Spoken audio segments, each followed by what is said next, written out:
250,000 workers face being stood down as the Victorian Government prepares to put Melbourne into an induced economic coma in a bid to beat COVID. All businesses deemed non-essential will have to close their doors as authorities struggle to stop the spread of coronavirus. Yesterday, Victoria recorded 429 new cases and 13 deaths, most linked to aged care.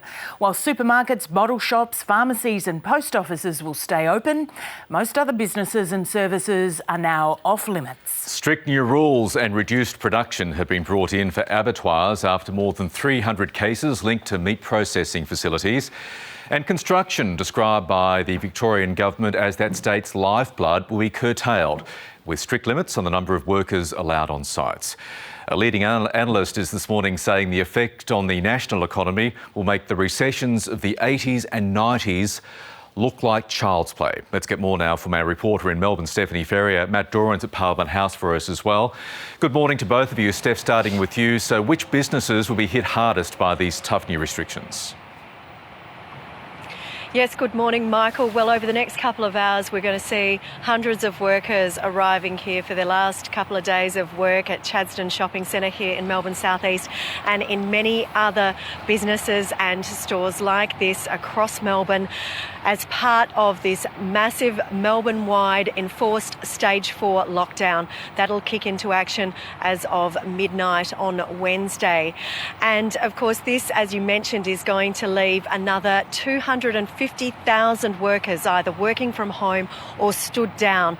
That puts the figures up to 1 million workers who'll now be taken out of circulation in a bid to stem these rising coronavirus numbers. Now, the Premier, Daniel Andrews, says that this will cause significant economic damage, but they have no choice but to cause this damage. And I've got a list here of all the businesses, industries and factories that are going to be affected. But just in terms of a broad brush approach, obviously those essential stores like supermarkets, post offices, banks, pharmacies, grocery stores and petrol stations, as you mentioned, they'll remain open. Then there'll be others that will have a partial shutdown, like hardware stores. They will be only open to tradies, but they will have click and collect and online retail options and delivery available as well.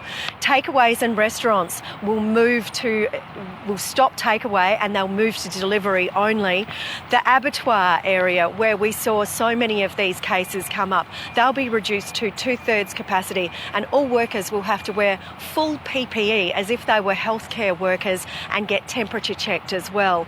And construction, as you mentioned, one of the lifeblood of the Victorian economic cycle, they will be also going to what the Premier says a pilot light phase. So not completely shut down, but almost. So large-scale construction sites, for example, will be reduced to 25 capacity. Small home sites might only have a maximum of 5 workers. Tradespeople will only be able to go out for general emergency jobs rather than starting out any sort of new home renovations or anything like that. So a massive impact across the board. Especially when you take into account that 25% limit on those big construction sites. Now, there's been so much bad news, Stephanie, for Victorians to absorb, and they're bracing themselves for yet more announcements from the Premier, Daniel Andrews, today. What can they expect? Yeah, so there's a range of things that people are still asking a lot of questions about. For example, what is an essential worker or who is a permitted worker? We still haven't heard that. And of course, childcare centres are going to close except for those designated workers. So we're hoping to hear further information about that. There's also the possibility that those essential or permitted workers will be given permits. So that will happen as well to ensure that if they're pulled over by police, for example, they'll be able to explain exactly why they're out of their home. There's also going to be further information, we believe, about tougher new fines or crackdowns on people who are just inexplicably doing the wrong thing. It beggars belief. But in the latest Victoria Police statistics that they've collated, they fined 172 people for doing the wrong thing in the past 24 hours. And that included people holding a party in Melbourne's West and somebody who travelled from Melbourne's West to Melbourne proper to play Pokemon Go. So there's all those sorts of things that will come up today, as well as the possibility of further information about more help from the Australian Defence Force and troops and how they will help with this enforcement effort here. Indeed, Steph, thank you. Let's go to Matt Doran at Parliament House. Matt, roughly this time yesterday, the Treasurer, Josh Frydenberg, was hedging his bets when I asked him about whether the federal government would fund paid pandemic leave for Victorians.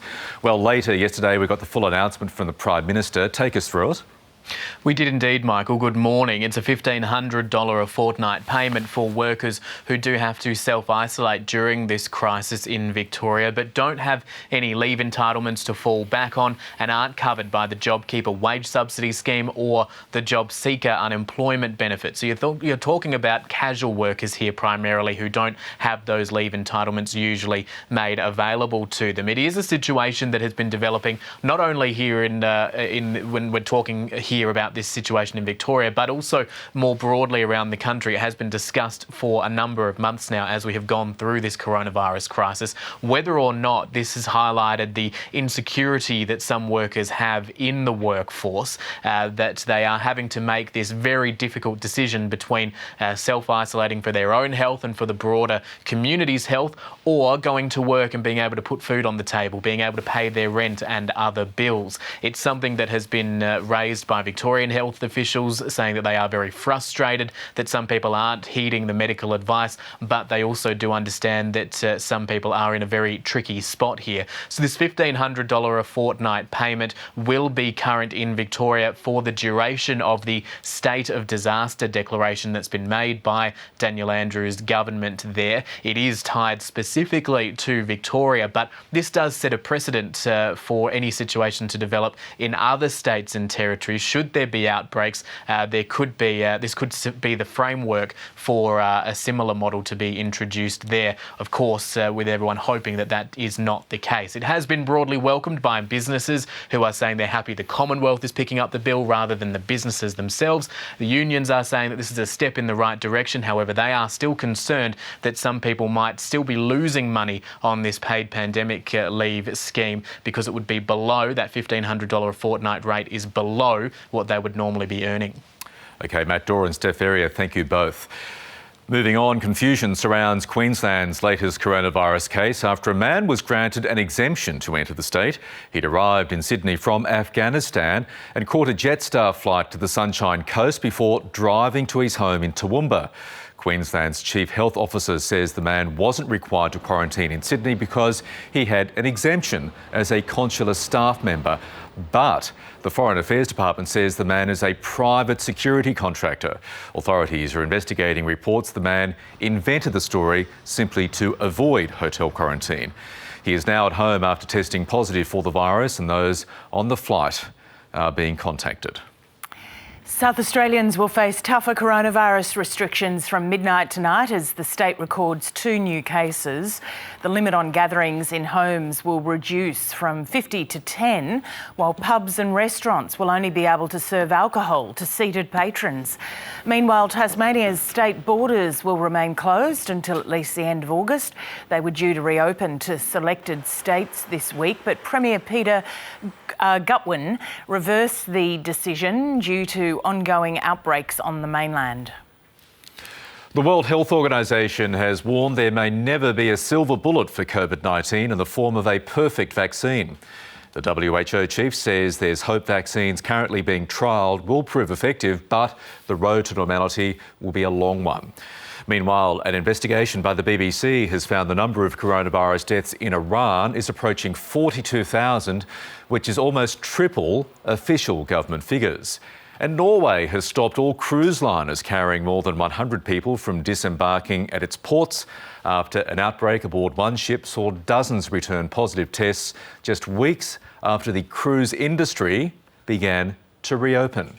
To Sydney now, where 2 more schools will be closed today after students tested positive for COVID-19. Reporter Antoinette Collins joins us now from Greenway Park Public School. Antoinette, what can you tell us?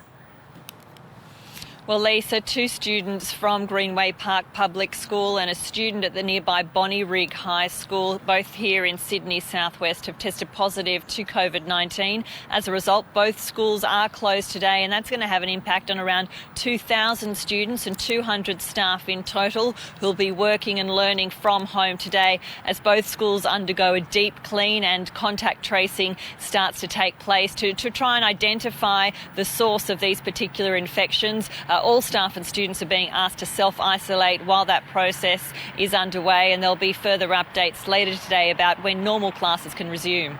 And what's happening on the borders? Is New South Wales considering even tougher restrictions? Well, the Premier, Gladys Berejiklian, hasn't ruled anything out at this stage. There are concerns of returning New South Wales residents coming back into the state and bringing the infection here. Obviously, the situation in Victoria, with the numbers increasing, is posing risks to New South Wales, and whether or not any future measures are taken is something that the Premier is thinking about. Now, this comes off the back of a family of 4 who visited Melbourne, returned to their home in Wagga Wagga in the state's west, and that's including a baby. They've all tested positive to coronavirus. A 52-year-old woman, her 20-year-old son and daughter-in-law and their baby have been in self-isolation. There aren't concerns about them spreading the infection any further, but it just goes to show you that that border is still open even though it's closed. People are still flying in and are supposed to be undertaking self-isolation. In terms of New South Wales numbers, they're still sticking around. Yesterday there were 13 new cases. Most of them are connected to known outbreaks and known clusters, but there is one case which is under investigation with no known source at this stage. So I think these numbers are still a little bit of concern, although they have remained steady, and it's something that the Premier says she's looking at every day. Antoinette, thank you.